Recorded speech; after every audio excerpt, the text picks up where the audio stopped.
Gênesis 4, capítulo 4, verso 1. Coabitou o homem, que é Adão, com Eva, sua mulher, e esta concebeu e deu à luz a Caim. Então disse: adquiri um varão com auxílio do Senhor. Depois deu à luz a Abel, seu irmão. Abel foi pastor de ovelhas, e Caim, lavrador. Aconteceu que no fim de uns tempos, trouxe Caim do fruto da terra uma oferta ao Senhor. Abel, por sua vez, trouxe das primícias do seu rebanho e da gordura deste. Agradou-se o Senhor de Abel e de sua oferta, ao passo que de Caim e de sua oferta não se agradou. Irou-se, pois, sobremaneira Caim e descaiu-lhe o semblante. Então lhe disse o Senhor: por que andas irado?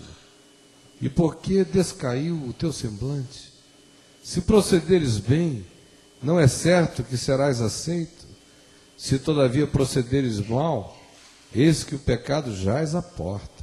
O seu desejo será contra ti, mas a ti cumpre dominá-lo. Agora Hebreus, capítulo 11.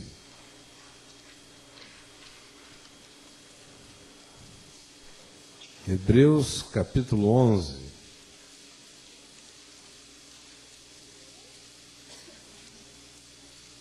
Que diz assim no verso 4. Hebreus 11, 4.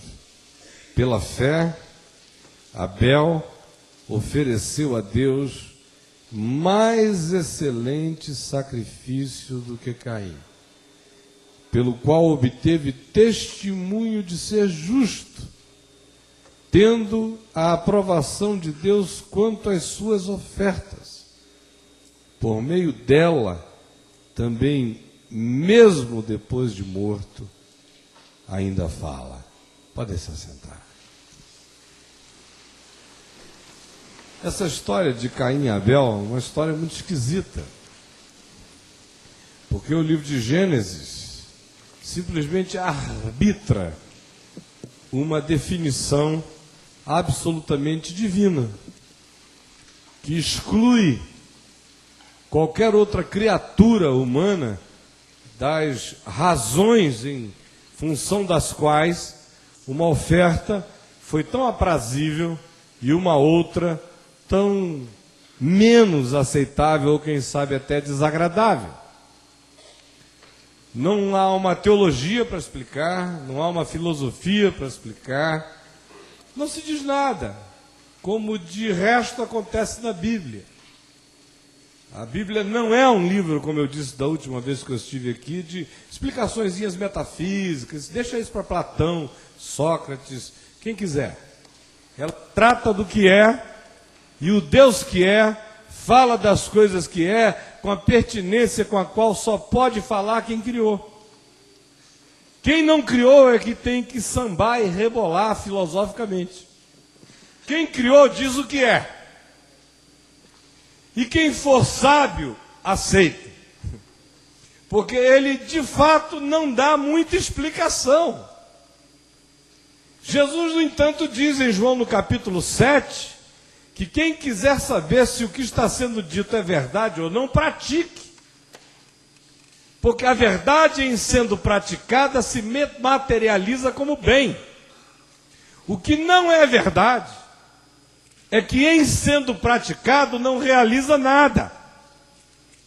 Só a fanfarrice filosófica, teológica, moral, ética, ou de qualquer que seja o nível, mas não realiza o bem do ser. A prova da verdade é que ela faz acontecer o que ela promete. E é por isso que você sabe que ela é verdade. Jesus disse: quem quiser saber acerca da doutrina, faça a vontade do meu Pai e saberá.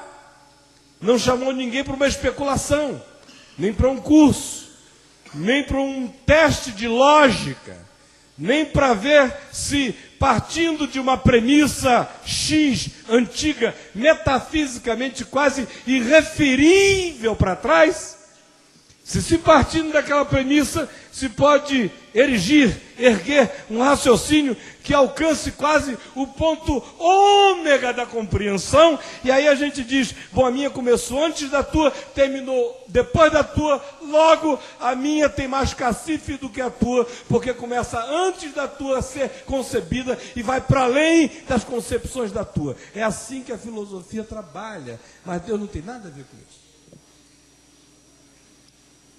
Acerca deles, diz a Bíblia, ri-se deles o Senhor. E diz que a sabedoria dos sábios é estultícia para Deus, e a loucura de Deus, que para eles é loucura, é a sabedoria eterna. Então vem Jesus, tira a questão inteira das elucubrações e dos logicismos, e chama para a coragem de pular, de saltar. Quer saber se é verdade? Bota o pé e vai. Porque se for verdade, ela vai realizar o prometido. Porque se não realizar o prometido, é mentira. A verdade simplesmente não tem essas categorias do quase. Ou ela é, ou ela não é. Isto repetido, conforme eu disse da outra vez, de uma maneira muito mais expandida, a gente volta para Caim e para Abel e reafirma o fato de que não há grandes explicações.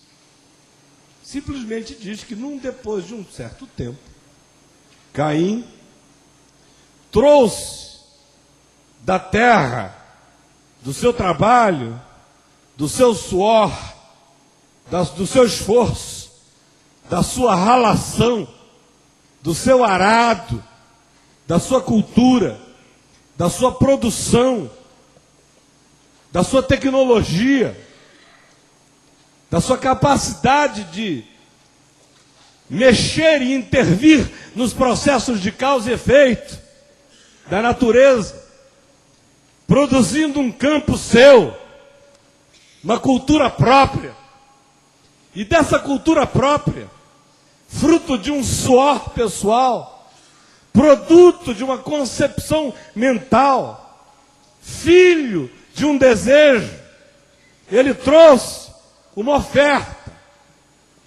que para ele era o melhor que tinha, o melhor que o seu suor produzira, que a sua inteligência concebera, que a sua cultura, e eu falo cultura da perspectiva daquilo que é a conexão entre os diversos elementos que formam os conceitos que compõem a existência de um ser humano, incluindo o trabalho, a profissão, a tecnologia, a arte, as percepções espirituais e tudo mais. Disso aí, especificamente aplicado à questão da terra, dessa cultura ele traz o seu produto, o resultado do seu esforço. E lá se diz, Abel, porém, trouxe das primícias do seu rebanho e ofertou ao Senhor. Ora, agradou-se o Senhor da oferta de Abel. Da oferta de Caim, todavia, não se agradou o Senhor. E não se diz e não se explica por quê. É a maior prova de que a Bíblia não foi escrita por teólogos. Porque senão só esse versículo ia virar uma biblioteca. Mas ela chega e simplesmente afirma isto. E você que durma com esse barulho.